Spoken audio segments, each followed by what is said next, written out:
Live from the Xfinity studio, welcome into another edition of DNVR Rams Live, presented by our friends at Branded Bills. Head to brandedbills.com, use that code BBDNVR for 15% off of your first order. Happy Monday, y'all. Hope everybody is staying warm out there. I know some people have the day off with the holiday weekend. That's always nice. Thank you for tuning in and spending your Monday morning with us. If you're watching live on YouTube and wouldn't mind hitting thumbs up, I certainly would appreciate it. If you are listening later on, go ahead and leave a review on Spotify, Apple, wherever you get your content. If you've got any questions, comments, fire them my way. I'll get to as many as I can in that Toyota chat. If we don't get to it right away, I will do my best to come full circle and respond to those questions at the end. We've had a lot of response lately, which has been great to see. It's always fun when the chat is popping, when you guys are active and you give me stuff to respond to. We've got a lot to get into today. We're going to continue to focus on the transfer portal. Obviously, it's kind of the biggest storyline at the moment. We will talk hoops at the end of the show as well.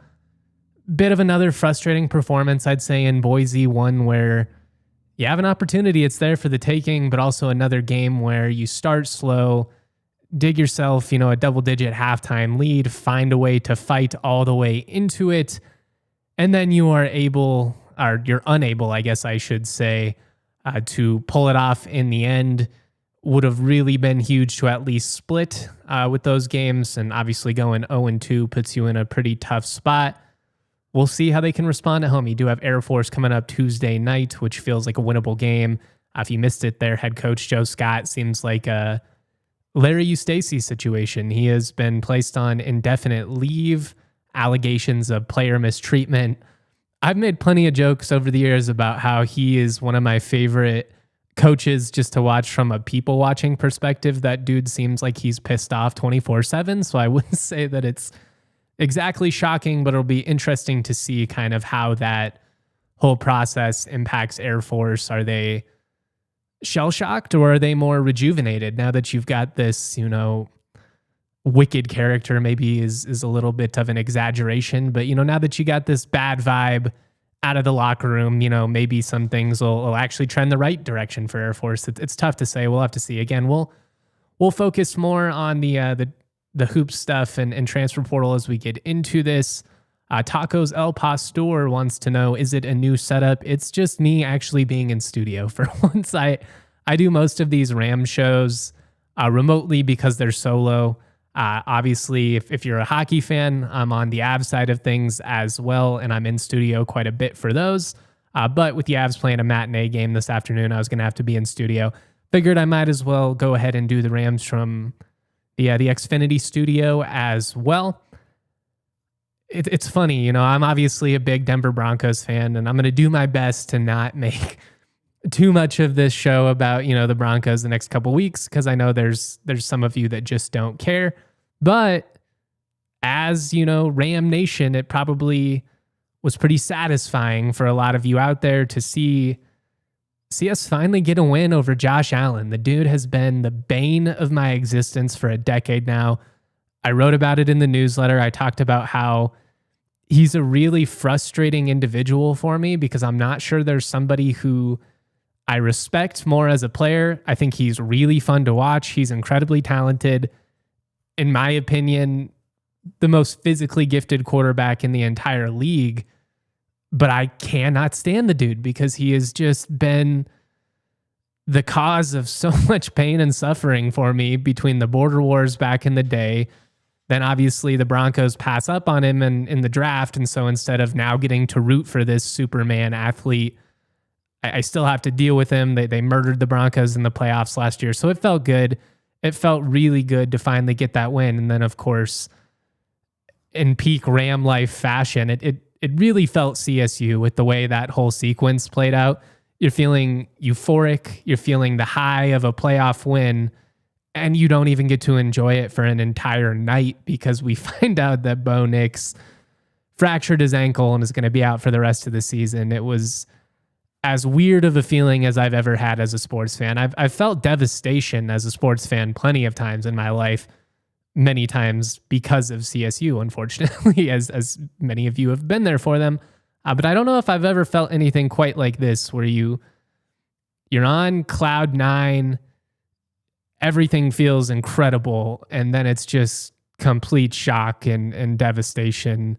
It's something else. We'll see what happens. I think Steady can play. I still like the Broncos to make it interesting. The Pats have never won in Mile High in the postseason, so we'll see. You get after that quarterback a little bit. That New England offensive line looked pretty sus against Houston. Will Anderson was just out there feasting, and God, CJ Stroud was awful. But a big weekend of NFL action. It was a lot of fun. As a Broncos fan, I'm looking forward to it. I'm sure there's a couple of you guys that are Patriots fans out there that are very much not on my side of things this week, but I always love this time of year. If you missed it, in addition to a really big push to hit the state of Colorado over the last couple of days, started on Friday with the Ram Rush. We saw it, kind of extend over the course of the weekend. We have now also seen, running backs coach David Hill, a couple of these other coaches post from Nevada, from Utah. I wouldn't be surprised if we see him, branching out into Arizona, and then obviously Southern California, which is always going to be a big emphasis for schools like CSU, historically schools in the western half of the United States that have been formidable, that have been consistently, in the mix for conference championships. They almost always have a heavy roster presence from Southern Cali, obviously from Texas, but you do need that strong regional footprint as well. And I just thought it was really encouraging to see the effort that this staff made to not only get their numbers and hit these coaches up. Like it's not that staffs in the past have completely ignored the region or anything like that, but I don't know if we've seen quite the effort to hit the road, to get out and not just visit the schools like Valor Christian and Cherry Creek and the championship contenders year after year, where you certainly have to have relationships. But I mean, I'm seeing them post up on the Western Slope, and they're going out to the Eastern Plains. It was just really cool to see. And then I love that they followed that up though by going into Centennial High School and Bishop Gorman and some of these powerhouses in Nevada that send kids all over the country, because you have to have strong ties to these programs if you're going to have any opportunity of landing their players. And I know in the portal era, this whole conversation has become really complicated, and that was pointed out, even when I was talking about this on Friday. There was some skepticism, cynicism, however you want to phrase it, I think from a portion of the CSU fan base, because it feels like none of that stuff matters in the same way that it used to. I mean, I obviously was disappointed to see, Rocky Beers hit the portal, felt very Kershke 2.0, where you have this Colorado kid who did go out of state. It never had worked out for him. He comes to CSU, pops, and then immediately hits the portal again. And it's easy to just look at that and say, well, it doesn't matter anymore. If they're from Colorado, there's no loyalty whatsoever. There is some validity to that. There is some truth in that sentiment. But at the same time, I also would make the argument that relationships have never mattered more, because there's always going to be a bigger check out there. And we've experienced it at CSU. Buffs fans have experienced it of late with Jordan Seaton. I already kind of gave some comments about that on Friday. I felt like he did them dirty in the moment. But you also understand that it's hard to turn down life-altering money, and there's no guarantees in this incredibly physical sport. There are plenty of examples of guys who are on track to be NFL players and they get hurt and their career's never the same. And I understand the idea of, I have to get what's available to me right now. I am going to get what's mine while it's on the table, while I have an opportunity to do so. But I think you look at a transfer addition like Omar Diamande, who obviously was kind of a diamond in the rough type addition or a player for UConn under Jim Mora, doesn't come from a powerhouse high school. He's from the Bronx, New York. They see him playing football on a playground, not even like real game film initially, but they like his athletic traits.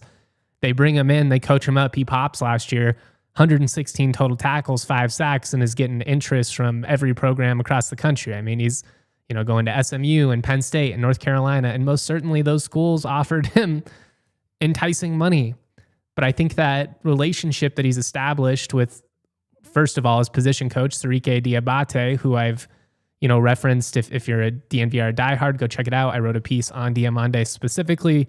I referenced a couple of articles that I found from the local beat out there in UConn. They do a good job. Hartford Courant and the Connecticut Insider were those two publications. Shout out to both of those guys. Support local journalism. But those relationships matter, right? If Diabate only cared about getting the biggest bag, I imagine he'd be somewhere like North Carolina or Penn State right now. But he's a mature individual who values the relationships that he has with his position coach and recognizes the fact that they have put him in a position to succeed. And probably being realistic, those guys are fewer and far between in 2026. And again, it's hard to fault them. Would you do your exact same job somewhere else if you could get a 100% pay increase? I'm guessing for most of you, the answer is yes. And you just have to be real about this whole process and factor it all in. But at the end of the day, if you're not establishing relationships with these regional programs, you're not going to have an opportunity to land these kids in the first place. And with some of these players who are going to translate at the FBS level, who are going to go on and play at Iowa State or Michigan, like a Mason Bonner coming out of Mullen or something like that, maybe you don't land them right off the bat. But if you feel like, hey, CSU was genuinely interested in me from day one. They were one of, ideally the first school, but if not that, one of my first offers. They were persistent throughout the whole process.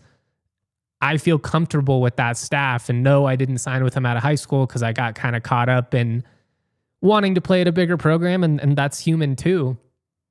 But now I'm going to go and I'm going to take advantage of those relationships. I'm going to lean on these people who were there for me, before some of the bigger programs. You're not going to land all of them, but if you land even a fraction of them, either out of high school or potentially the second time around in the portal, which is a big process and all of this, it's a factor these days, you're setting yourself up for success. And so again, I really commend the staff for going out and taking a regional approach, because I think that's really logical. I also understood what Norvell was doing when he came in and leaning into those relationships they had, especially in like Nevada and Southern California, because you had been coaching in this conference, the profile player you were going after a lot of the same guys that CSU was recruiting in the first place. It's a little bit different this time around. Mora, he does have obviously ties to this part of the country and, grew up here at times and coached at UCLA, signed some kids out of high school back then. He's coming from the East Coast. So it's been quite a while since he's been around some of these programs with consistency. That's not to say that they didn't have any, ties to the area or anything like that, because Jaden Fox, who ultimately signed with UCLA, but at one point was committed to, more at UConn. They've had their eye on it, but you've got to come in and you've got to lay the foundation. You've got to put in the man hours. You've got to put in the FaceTime. You've got to do the schmoozing. It's just a part of the whole process. And when you do that, then when you have these kids that are coming up through the pipeline that are potentially going to pop at the next level, maybe those coaches at those high schools are a little more inclined to, hit you up. Hey, Coach Hill, I got this sophomore. He's for real. You should take a look at him because I have a feeling that a year from now, it's going to be too late. Like, that is how you establish those relationships. And I really think that what they're doing from a regionality perspective is pretty encouraging, because there's a lot of players that come out, like Colorado's one thing, but it's really the extended region, right? Like you've got to have success in Utah and Nevada and Arizona and some of these programs. And historically CSU has, but I really like what I'm seeing from the staff right now. And I really like the effort to go out and build these ties with high school programs and not just get completely fixated on the portal, which is certainly going to be a big factor for you. But I mean, if you listen to everything that Mora's said since he's came in, he does want the foundation of this program to be built through the high school ranks. You're allowing yourself to, get your feet underneath you and kind of get the momentum rolling, if you will. Let me take a quick breather real quick. Let's shout out a couple of our awesome partners. And then we'll start talking about the portal grades. We'll get into these position groups. Again, if you've got questions, comments, etc., keep them firing in the Toyota chat. I will get to as many of them as I can. Love to see so many of you rocking with us today. Let me talk to you guys about an awesome partner of ours. Of course, I'm talking about Branded Bills. Whether you need snapbacks, truckers, fitteds, beanies, or tees, Branded Bills has you covered with performance and style. If you're looking for gear to make your brand stand apart, look no further than Branded Bills. They've got you covered with the best custom headwear around. Start your order, and their dedicated team will help you create the exact custom apparel that you need. We've actually made an assortment of custom hats through Branded Bills here at DNVR. We've got an awesome royal blue Broncos throwback color type fit. I've got Avs and Nuggets hats, of course, just the classic DNVR logo. Whatever you're looking for, Branded Bills will help you make your brand stand apart. They've got a partnership with Colorado State as part of their on-campus collection. It's been really cool over the last, I'd say 6+ months or so to see more and more of those Branded Bills hats on campus.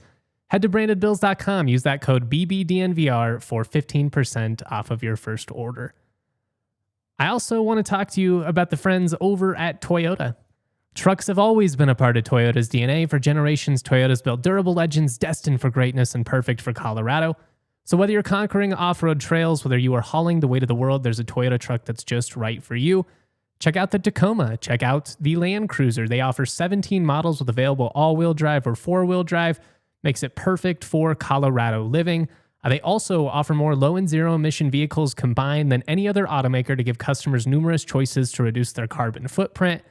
16 different hybrid vehicles to choose from, like the Tundra iForce Max hybrid truck. And of course, not to be outdone, Toyota SUVs take command on the road and on the trail so you can explore the road less traveled without sacrificing smooth city rides in SUVs like the RAV4 and Grand Highlander. If you want to hit the ski slopes, you're good. You want to go on a road trip across Middle America, you're going to be good. If you want to go and cruise around Cap Hill, you're also going to be good. That's what's so great about Toyota's, the versatility and the dependability. Toyota is a proud partner of CSU Athletics and the official vehicle of DNVR. Toyota, let's go places. Cool. Could have used a Toyota this morning, driving on an ice rink. Then it was all foggy coming down to Denver's Erie. Always kind of gives me the heebie-jeebies when you can only see 5 feet in front of you. I have not gone live, obviously, since Friday morning. Since then, we've had the basketball game against Boise State, which we'll talk a little bit about. It's been 48+ hours at this point, so we're not going to fixate on it too much. We're going to talk more about basketball in the big picture sense, what's trending the right direction, why the Rams continue to struggle, all of that. But Friday night, I believe it was, maybe it was Saturday, I believe it was Friday night, the Rams picked up a commitment from App State transfer defensive back Elijah Mc-Cantos, 6 foot, 190-pound DB. He will have 1 year of eligibility remaining. Initially a 3-star prospect coming out of high school. He ultimately signed with Illinois, where he spent a couple of years, spent the last 2 seasons at Appalachian State. Obviously was highly productive for them after being more of a depth guy, but just kind of taking a look back, giving you an idea of the type of player he was. Again, signed with Illinois, had significant interest coming out of high school, Washington State, Arizona State, Kentucky, Kansas. I mean, really had offers from all over, Michigan, Penn State, Syracuse, Wake. Those are really the biggest brands that you see on his 247, potentially a few others. Ends up going to App State where he pops. And what I like about him is he offers some positional versatility. Was a true corner coming out of high school. They've kind of moved him around a little bit at App State, primarily in 2024, from what I could see, got more run at the nickel. I do think he could potentially play safety for you. I also think he could just be a true outside corner for you. I like the experience. I like the versatility. Comes in, 71 total tackles, 35 of which were solo, so he doesn't shy away from contact. A couple interceptions, plus 4 PBUs the last season. Really had a nice year, and I think he's somebody who likely could have ended up at a P4, but seemingly was seeking an opportunity to put more on film and potentially play his way into the NFL, which, maybe it could be a Chigozie Anuzium, Dom Jones 2.0 scenario. Both of those guys came in with a nice profile, some experience, and they play nice football for you, and they ultimately get to the league. But he's a big addition. I felt like they really could use one more experienced defensive back. I feel pretty good about that group going into the year, and we'll get into all of that here in just a second. I felt like from a retention standpoint, that's probably one of the position groups you feel the best about. I mean, for all the flack about retaining Tyson Summers, I think being fair to him, they really never got an opportunity to see what that defense could be. I mean, guys started dropping in the Washington game, and by week 3, you were already missing like a starter in your secondary and multiple starting defensive linemen, and they never really got healthy. I do think it is somewhat encouraging that some of these guys that got a lot of experience and production for you, and that you're kind of projecting to be significant contributors in these upcoming years will be sticking around. So there is something to be said about that. I think the secondary, in particular in the D-line, the retention will benefit CSU in 2026 because they were just so young in a lot of those areas this past season. You're playing freshmen and sophomores out of necessity. I mean, you really didn't have a choice at that point. And there were moments where they flashed, and there were moments where they got exposed for their inexperience. And that's just kind of how it's going to go when you've got guys that are that young out there. And frankly, it's not even always about like knowing what to do. It's not like they're lost or anything. They just need times to develop physically. They need to put on the muscle in the trenches, especially. It takes a couple of years, unless you're one of these freaks that just pops as a true freshman. There are guys out there that are 6'4", 230 and run a 4.4 at 18 years old. They're few and far between, and most of them are on, teams like Oregon and Alabama. So you've got to have some patience there. I know it was frustrating. Really, every element of CSU football this past year was frustrating. The defense, the offense, special teams were a mess outside of Hansen. But I'm cautiously optimistic, I would say, about the defense going into the year on paper. Now we'll see how all of that plays out. There's a million things that can happen between now and August, and injuries are one of them, right? Like we see guys go down in spring all the time. Fingers crossed, whatever superstitions you have, that they can go into the year relatively clean and healthy. But I do think for the most part, this roster is shaping up kind of nicely. Got a question here in the Toyota chat. Are there any positions we still have to fill? What are the priorities now? I'm going to probably go more in depth on this on Friday in terms of need, because there's still technically, I think, the possibility of adding some guys over the course of the week. The portal's closed now, so there can be no more entries. But I think essentially you can keep adding kids so long as they can still get into school. I'm not sure what the last day that students are able to register for classes at CSU is, but really up until then, in theory, you could continue to add transfers. And then even with some of these guys, you could ultimately add them in the summer, I suppose, if they don't come for spring, but you would like to have as many of them on campus as possible. Off the top of my head, and again, we'll go more in depth on Friday, offensive line and running back feel a little light. I guess we can just kind of get into it now. Let's start with the O-line, because I think everything starts up front. I think we've seen, you go back to that 2022 season, what it's like when you just don't have the horses, and it can make for a really frustrating season. It can make for an offense that basically feels helpless. And I always come back to, what could they have done differently to potentially protect Clay Millen better in that first year? And part of it was he held onto the ball too long. Like some of those sacks were on him, but part of it was just he was playing behind an O-line that just didn't have the bodies to compete at the FBS level. And that was a big point of emphasis for Norvell, rebuilding that O-line room. I thought they had a really solid O-line in 23 and 24. 25, it wasn't, as bad as it was in that first year, but it definitely took a dip. Part of that was injuries, obviously, losing Morley and some of these guys. But you lose Tanner Morley to Kansas State, so, it's a multi-year starter. You lose Aaron Karras to Memphis, feels more like a depth addition to me there. Christian Martin goes to Illinois. There were a couple of guys that landed P4 and had quite a bit P4 interest that surprised me maybe a little bit. And then obviously Ader Buriana Nshea, if I'm still probably butchering that dude's last name, while I was bummed to see him leave. The silver lining for me as a writer is I don't have to spell that name anymore. But you do lose a lot of experience. And when you look at who was brought in, you only bring over Tarian Johnson, Peyton Stewart, but you do keep Philip Ocon, you keep Zach Smith, you keep Sione Natane, all of which are players you've signed in recent cycles, have been on campus. So, you've already put in some time as far as development goes, but the O-line's just extremely unproven. There's a world where this group pops and it feels great, but there is nothing more difficult than trying to piece together a competent starting five via the portal. There are a lot of things that you can plug and play in the portal, go out and find receivers, backs, that type of thing. Quarterbacks, building an offensive line, defensive tackles, that's a challenge.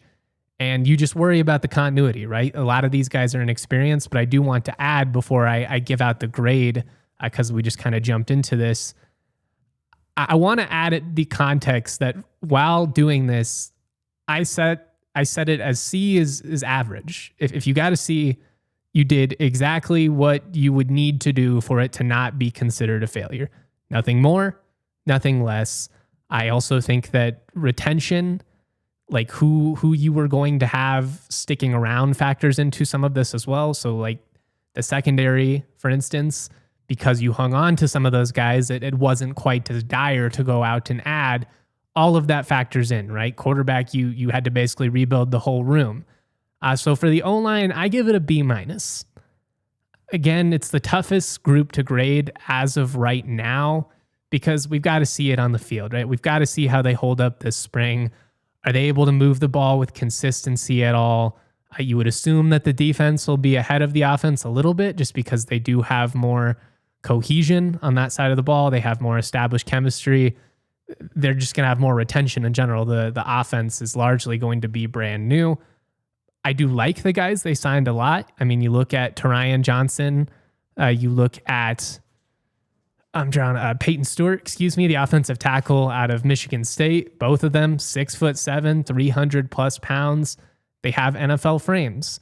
Now, you kind of have to take high school film with a grain of salt, which is really all we have on Stewart. But I mean, Tarian Johnson is somebody who played very competently for UConn this past year. 122 pass reps, only gave up one hurry. So, I mean, he was, by my understanding of things, kind of supposed to be the next, great offensive tackle for them there. They lost a couple of experienced guys to P4 programs, but he was next in line. You've already spent the last couple of years coaching him up. He's going to be comfortable. If I had to bet now, would be a front runner to start for you. Both those guys would, just based on the inexperience in the room. But I also think they did a good job of hanging on to some of those intriguing young guys. Philip Ocon at center was deceptively one of the more important players to retain, in my opinion.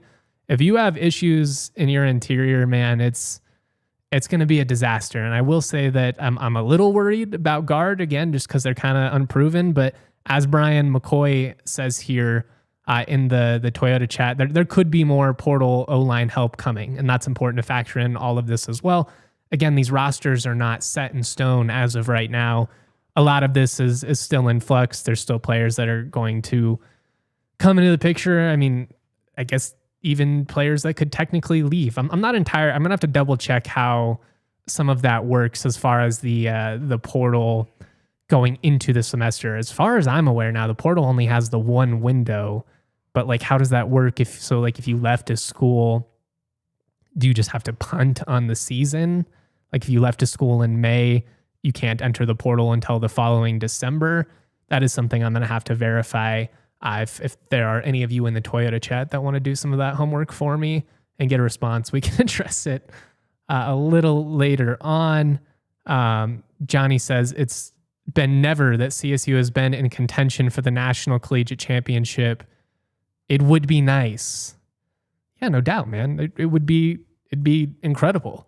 It would also be nice if I was 6'3" and could bench 290. It'd be nice if I had $1 million in my bank account. It'd be nice if I didn't drive a piece of shit, Barbie car. There's a lot of things that would be nice, but I get what you're saying, and I'm just being a jerk. I'm making jokes. I get what you mean. It's been so long since this program has mattered on a national level, and that's why I think there's a lot of hope and optimism, but I also think there's some, for a lack of a better metaphor, like beaten puppy syndrome with CSU fans. Like, yeah, our new owner is being awfully sweet to us. They're giving us treats. If you raise your hand a little too quickly, I still think there's a little bit of like, we're still a little jumpy right now because we're spurned. We're constantly waiting for that other shoe to fall because over the last 20 years, that's what's happened time and time again. That said, you've seen with coaches like McElwain, you've seen obviously with Sonny Lubick, who's the standard, the GOAT. It's an absolute travesty that he's not in the College Football Hall of Fame. I will ramble about that at least once a year, probably more like 4 or 5 times a year if we're being real, until they adjust the rules accordingly. The baseline is just stupid. You need to factor in context. Winning is not equal everywhere. What Sonny did at CSU compared to, some of these coaches that just take over programs that have all the resources in the world and keep the boat afloat. Good for you. Look at what Sonny did here compared to what everybody else historically has done. Didn't have a losing season for 10 years. It's asinine that man is not in the College Football Hall of Fame because you can't tell the story of college football without an individual like him, and especially when you factor in his time as DC at Miami, won a national championship. It's insane.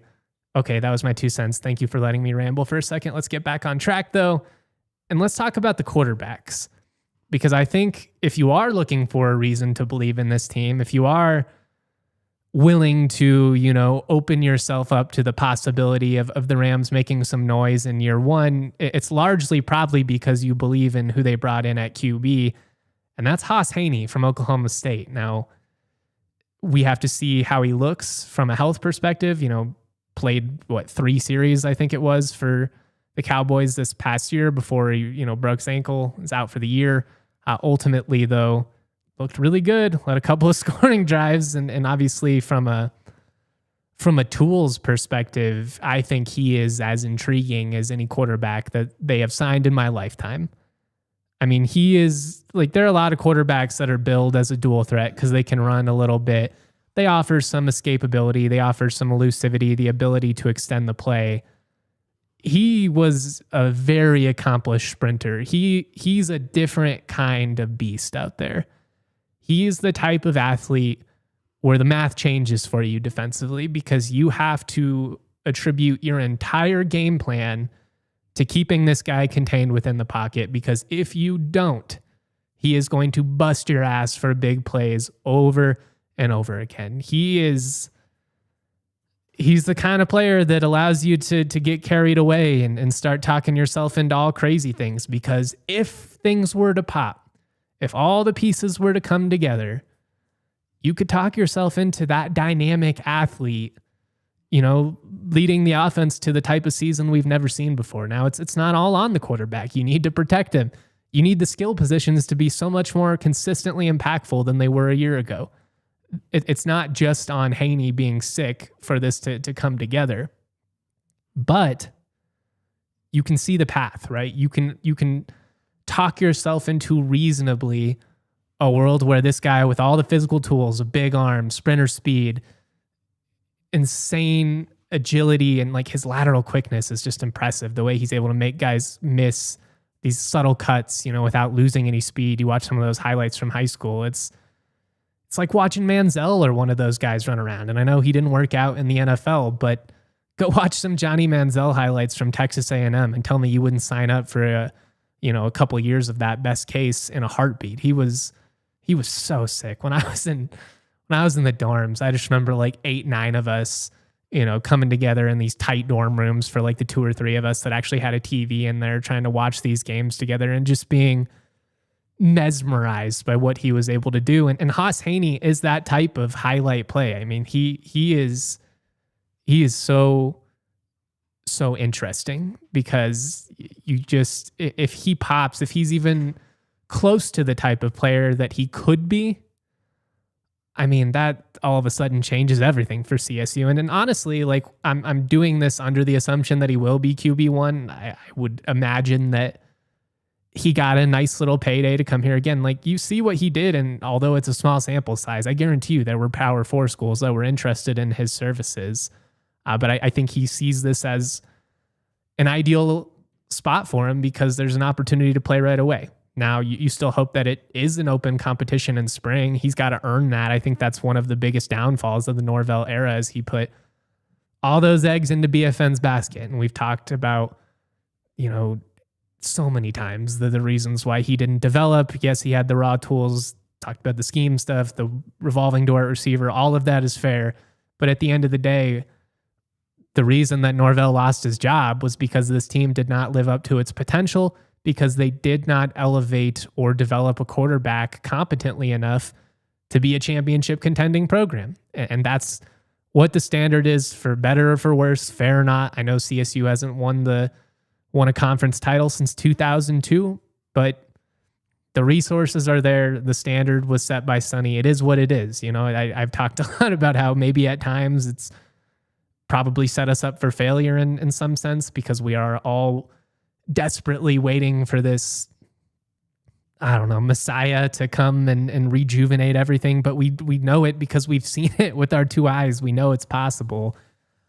Haas Haney is just the type of quarterback that CSU historically has not been in the mix for. And I think when you look at what he could be, it's pretty easy to start getting carried away and talking yourself into, especially in a year where it's going to feel like the Pac-12 is going to be pretty wide open. I mean, who knows what Oregon State and Washington State are going to be. Even Boise's got some instability, although they have had a nice portal class. They've done a good job of building the roster around Madsen. But if you were like, who would you rather build a program around, Maddox Madsen or Haas Haney? Even with the limited sample size, you would without a doubt take Haas Haney. So on paper, I think he has the highest ceiling of any quarterback in the Pac-12 conference going into 2026. It's just a matter of, can you put it all together, and can you do it quickly, which is going to be a challenge. But if it doesn't work out, you also have someone coming in Kassan Farrar, who was at UConn this past year. He's a good athlete. Let me see what he's listed at here. I think he's like 6'2". He's a dual threat too. I mean, I wouldn't say he's quite as quick as Haney, maybe not as elusive in the open field, but I mean, downhill, he's going to be a handful. You watch some of his high school film, it's a lot of QB power, Tebow type stuff. He's not Tebow. Very few people are, just physically. Tebow is like a linebacker at quarterback, but he's 6'3", 215. I mean, that's not small. And stylistically, he fits the profile. He's been in the system. He's going to be comfortable under Price Tracy, who was his quarterback coach this past year. You like that you do have that continuity, because while, you can talk yourself into this is really going to work with Haney, the truth is we just don't know at this point. He's relatively unproven at this stage. We've seen it in flashes.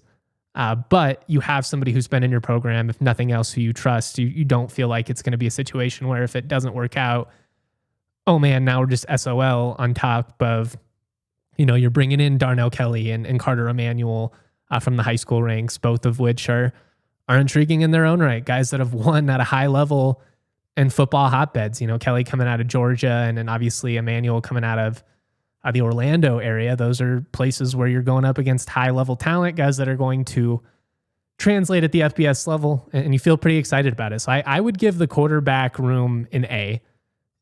Optically, losing BFN and Brousseau to P4 schools, they're going to be people that try and make jokes. I saw UConn fans, which is hilarious. They're they're going to be in their fifis just like Nevada fans have been the last couple of years. It is what it is. I don't blame them, but it just cracked me up seeing some of the commentary to Braden signing with Michigan, because they're saying things like, oh man, Mora lost his quarterback. And I'm like, the guy left the program before Mora was ever hired. What do you mean he lost his quarterback? He wasn't on the team anymore.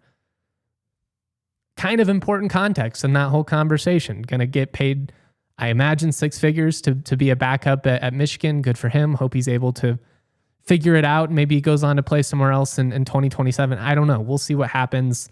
But the fact of the matter is P4 schools just want to stockpile quarterbacks with experience. That's why Jackson Brousseau lands in the ACC at Cal. That's why I'm drawing a blank on his last name. The Buffs backup the last couple of years, Staub, I think, is going to end up at Tennessee. They just want quarterbacks who have been there and done it before. It doesn't matter if they think he's actually the guy. They just, in case everything goes wrong, we have someone who's not going to be, pissing his pants on the field or something like that. He's at least gotten FBS reps. He's started games. He's, been through that whole process, which is a learning curve. It's scary to be a young quarterback out there for the first time. I think if you looked at this without context and just said, these quarterbacks are going P4, it's kind of a wash. I don't think so, because maybe I'm drinking the Kool-Aid, but I'm pretty sold on Haas Haney being the real deal. And the high school kids they signed, which don't technically factor into this, but also do in a sense of, you knew you had 2 really good quarterbacks coming in on top of being able to sign, 2 players who at least have started an FBS game for only the bowl game, obviously, which take that with a massive grain of salt. So many UConn players weren't even on the field that day. But feel really good about the quarterback room. I give it an A. I gave the O-line a B room. I think QB is an A. I think they did a great job. And to land a QB of Haney's ceiling while also bringing in somebody who you already believed in and has been in your system for over a year, that's about best case scenario for a school of CSU size. Our NIL budget, as far as G5s go, it's going to be highly competitive. It's schools like Boise, CSU, Memphis probably has the deepest pockets just because of their FedEx backing. But, there's always going to be schools with far deeper pockets than CSU. And that's all relative, right? So to land, your 2 most, or to lose your 2 most experienced quarterbacks and to end up in this position, that's an A effort for me. Again, C is not supposed to be in the context of this wasn't good. I think with like grades and stuff, that's kind of how it's perceived, despite the fact that C is supposed to be the baseline, right? Like that's supposed to be average. You didn't go above, you didn't go below. You did exactly what you were supposed to do. But yeah, I'm really hyped about the quarterbacks. Running back, I had to give it a C. I did C- initially. I felt like that was maybe a little harsh. This is less about the guys they brought in and more about losing 4 guys who I really liked. Justin Marshall, I've talked about it, kind of became the odd man out in the rotation. I'm not shocked that he left. They weren't using him a ton by the end of the season. Felt like he just kind of needed a change of scenery, but he is an explosive player. He's been productive for you in multiple seasons now. He was your most experienced running back. Losing him, that's a bit of a blow. On top of, Jalen Dupree going to Kansas, who, if you've listened to the show with consistency, you know how high on him I was. You lose Javian Kennard in conference. That's particularly brutal. Second time that's happened to you in a couple years now, where you lose a skill guy who, on paper, you would say if he returned would be, probably one of your 2 or 3 most important weapons. And a lot like Lewis Brown, you assume he's going to end up at a Power 4 school. And the fact that he lands at San Diego State instead, although he does feel like the perfect San Diego State fit, feels like exactly the type of guy they've had for 20 straight years. That stings. That does factor into it. Avant landing at OU, that hurts a lot less. You assume he's just getting a bag. We'll see if he sees the field or not. But he is somebody, if you said you can only keep one after, Dupree had already entered the portal after the week 12 game or whatever against Air Force, I would have said Avant. just because I feel like he's a 3-down type back. As explosive as Kennard is, everything he brings you in the return game, also an extension, of the rushing attack with some of the stuff he does in the screen game and swing passes and all that. He's a really impactful pass catcher out of the backfield. I don't know if he's somebody that you're going to give the ball to 20 times between the tackles. I think Avant can be that guy, on top of also being a dangerous returner, being at least a competent, pass catcher. I don't think he was quite as dangerous as Kennard was, but I would have really loved to have seen them be able to land Cam Edwards. It's not surprising that he committed to Michigan State after the year that he had. He was such a big part of what allowed UConn to be successful, but outside of Juice Vereen, you didn't really land any of their established threats. Now, I'm encouraged by some of these guys coming in. I think had Mel Brown stayed healthy, he would have been a much bigger factor in their season. He's probably, based on who he knows going to be on the team right now, the front runner to be your starter. You like Malachi Greaves. I think he gives you some of what was lost, with Kennard going out. And then also, you've got Cedric Ross coming in, and he's somebody who I think is kind of in that Kennard vein of kind of a running back, kind of a receiver, just really explosive, maybe slightly undersized, but the type of dangerous playmaker that you just scheme ways to get the ball in his hands. I like both those guys, but they're relatively unproven. And then obviously Oliver Lundberg-Coleman played a little bit, but it's got good size. I do feel like they got a nice mix, a nice assortment. You've got kind of your most complete back and Brown, kind of that speedy gadget type guy in Greaves, and then, kind of another 3-down type back in Lundberg-Coleman, who also might be effective in short yardage with his frame. Some of this will get sorted out in spring. I want to be fair to all these running backs. We just haven't seen a ton of them. And that's why I don't think it was a failure. I don't think they completely flopped. I think you see the vision with all three of these backs, but just knowing that you lost 4 proven commodities and then didn't land Cam Edwards, I think it can only be a C just based on that. We already talked O-line. Going to wide receivers, I gave it a B. I went back and forth. You do lose Jordan Ross, which is a bummer, a former 4-star guy, really hyped, was supposed to be the dude, didn't work out, ends up at Arizona. At least you don't have to play him again. He did take an OV to Wyoming, so in a different world, they might have been suiting up against him week 1. But you lose Armani Winfield to South Florida, another guy who had moments, but just for whatever reason, doesn't feel like he was able to kind of put it all together at CSU. Runs well, good athlete, had some drop issues, just never ended up being the consistent player that you thought he could be. If Armani was supposed to be like your number 3 or 4 receiver, you'd be pretty happy. But the fact that he was basically supposed to be that number 1 last year, it left you desiring a lot more. And being fair to him, you could say that about the entirety of the passing offense, right? Like quarterback play was not good enough. Pass protection, not good enough. Receiver play, not good enough. They need so much more consistently impactful production from those groups to be a threat this year.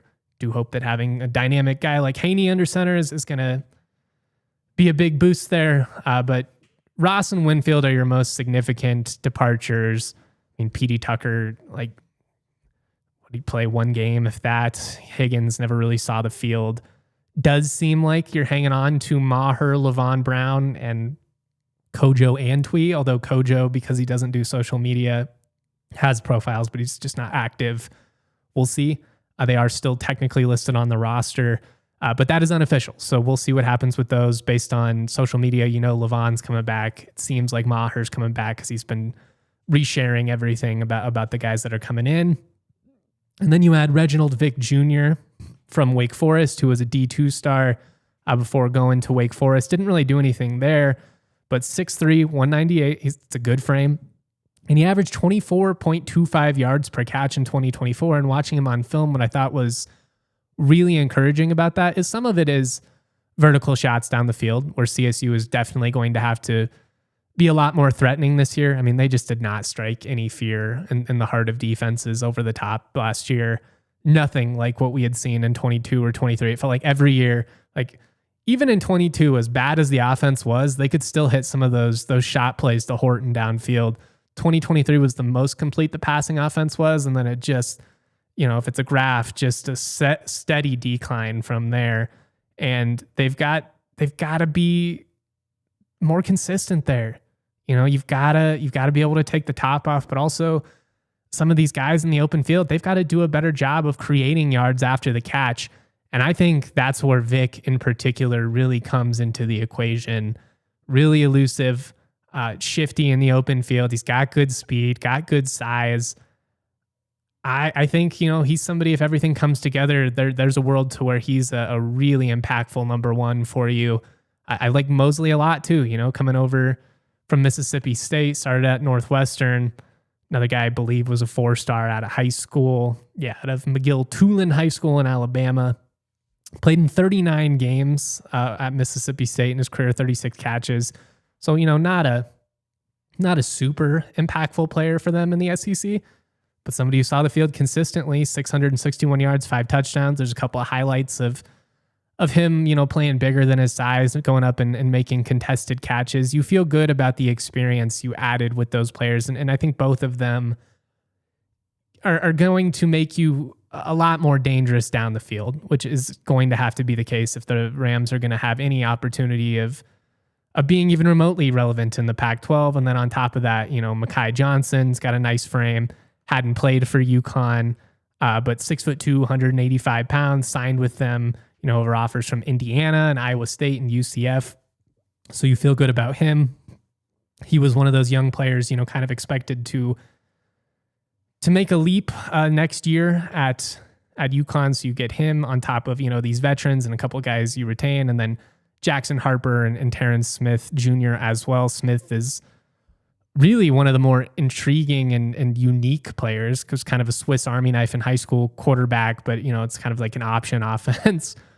Really scary in the open field. I could see him being somebody that you line up out of the backfield and get the ball to an open space. You get a lot of motion, put him in the slot and you can do some jet motion type stuff.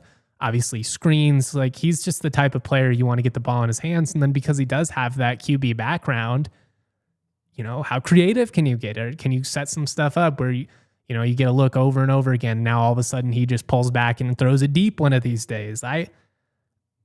I'm pretty intrigued by this receiving group. I don't think it's like on paper insane. I don't think you look at this group and you're like, man, that's like having Higgins and Gallup and Hansley or something like that. But I think you see the vision, which again is really all you can ask for, especially in year one, and having just so many moving pieces, so many different players to account for. It looks like we picked up a commitment, according to Brian McCoy, Durell Robinson to CSU. I'm going to have to look him up. I don't know if I know that name. Let's see what we can find on the transfer portal. Durell Robinson. Is that the Auburn running back? Ooh, I like it. Breaking news. The Rams add a running back, Durell Robinson. Looks like he left after his redshirt sophomore season. We're going to have to change the grade in live time, right? If we only gave it a C because we didn't feel like they did enough to account for what was left. Now you add another running back out of the SEC, bump it up to like a B-. And we got Bill Maher in the Toyota chat. Tommy's dad saying Tommy is staying, had opportunities to leave, but wanted to stay. You love to see it. And, I wrote the piece on Tommy at the beginning of the season. I think he's someone who's still largely untapped. I've watched that kid in practice a lot, and I'm not just saying this because his dad's, watching live, which I certainly appreciate. Always awesome, when the families of the players are supportive of the content. I do my best to be fair. Obviously I'm a CSU guy through and through, but try not to have everything be rooted in emotion, because if you do, it's an easy way to get carried away and say things you'll regret. But Tommy is somebody in practice who does all the right things. He was always open. He's got sure hands. It didn't seem to he didn't have the season last year that I thought he would. But again, like, none of these guys did. And I don't know how much of that you can really put on him, given the fact that the receiving room as a whole, there was not enough talent around him. Quarterback play was not consistent enough. The offense as a whole just struggled. But I could see a world in where Maher in the slot this year really breaks out. And I'm not selling my stock. Excuse me. I'm gonna speed up here because we're going a little longer than I intended to. Not surprising, as Tiff, one of our awesome producers, joked in our chat on Friday. I'm a yapper, and I know it. The defensive line, we'll give it a B-. You lose Lorich, Denias Jackson, Binion, Powell, Branston, Murray, a couple of these young guys. But you gain Kamani Potts, one of the more intriguing D2 edge rushers. You could classify him as an outside linebacker too, technically. Edge rusher, same difference. Stephon Wright, Cleto Chol, Brandon Kelly, some guys that come over from UConn, plus you add Robbie Harrison, defensive tackle from Western Kentucky, and you keep Gabe Jones, Jack Moran, Mose Tutalele, and Keegan Shank, all of which played a lot of snaps for you.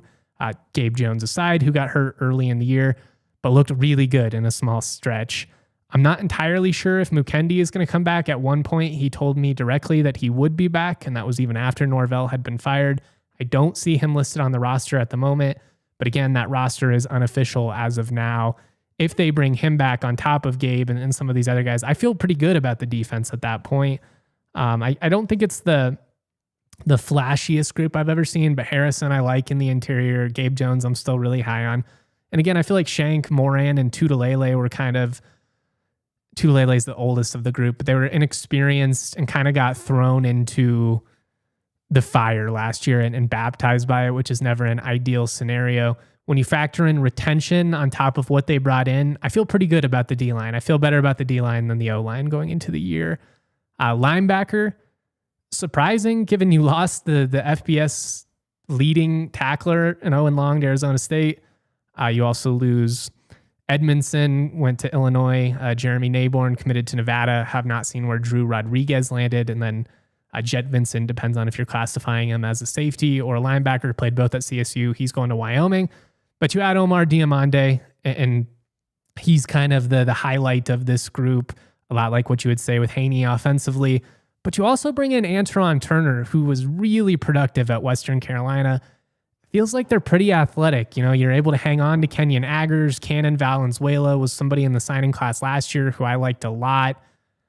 I feel like they're pretty athletic at linebacker across the board, and I'm excited to see how this group comes together. We focused a ton on Diamande specifically on Friday, so I'll be a little quicker with my thoughts there, but he's a huge win on multiple levels because, one, I think he's an NFL caliber player. He is somebody I think that can play on Sundays. But two, that's a win for your staff just from the standpoint of you were able to hang on to a guy who had major P4 interest, who wanted to stick around and be a part of what you're building here at CSU. And those relationships, again, I think they're more pertinent than ever in the portal era. Finally, DBs, they did pretty good retention-wise. You hang on to Dylan Phelps, who at one point entered the portal. CJ Blocker's sticking around. Nolan, Bella. I mean, that's a decent secondary to begin with, but then you also factor in, you do sign Mc-Cantos, Mosley, one of the more intriguing, FCS additions, good corner with size, good speed, good production. Trayshawn Moore, nice safety from West Georgia, physical coming downhill. I don't know anything about Jordan Lazard. Couldn't find much about him on the internet. Obviously not a lot of film of Canadian high school football, but we'll see. Obviously they like something about him. I gave the secondary an A. Part of that factored into retention, but I really like the players they added. They feel like day one producers for me. And then wrapping it up with the specialists, I went C+, mostly because I'm pretty high on Hansen, and I felt like losing him deceptively kind of big. But you had Numa, the North Texas kicker, and Kevon Craig, the punter from Wofford, who does offer a little versatility. I think he can handle the kickoff specialist roles as well. Those are my grades. So kind of going through them, just wrapping it up. We gave quarterback an A. Running back, we gave C initially. I think it's got to be C+ or B- now that we got a live commitment while doing all of this. Receiver, B. Tight end, A+. I skipped the tight ends. I feel like that is the the group I'm the most excited about. I think you've got 2 NFL tight ends at minimum in this group between Vereen and Pierce Sperlin. But if Toy or Hauser or Churchy or any of these dudes pop, now all of a sudden the flexibility, the ability to get creative. Somebody was joking that I was acting like Mike McDaniel, throwing out these 3 tight end possibilities. Why not? Why wouldn't you get weird? I really do feel like they have found an inefficiency in the market. Receivers and running backs, the cost has gone up. Tight ends, maybe you can get a little bit more bang for your buck on top of the benefit of being able to supplement your O-line a little bit. Defenses traditionally are going lighter than they've ever gone before. You might be able to exploit that. That's an area I'm really intrigued by. And again, we talked a lot about the tight ends on Friday's show with the commitment of Pierce Sperlin from Georgia, former number 2 tight end prospect in America, was supposed to be the next big thing after Brock Bowers. Those are the grades. We are in overtime real quick. So the conversation continues at thednvr.com.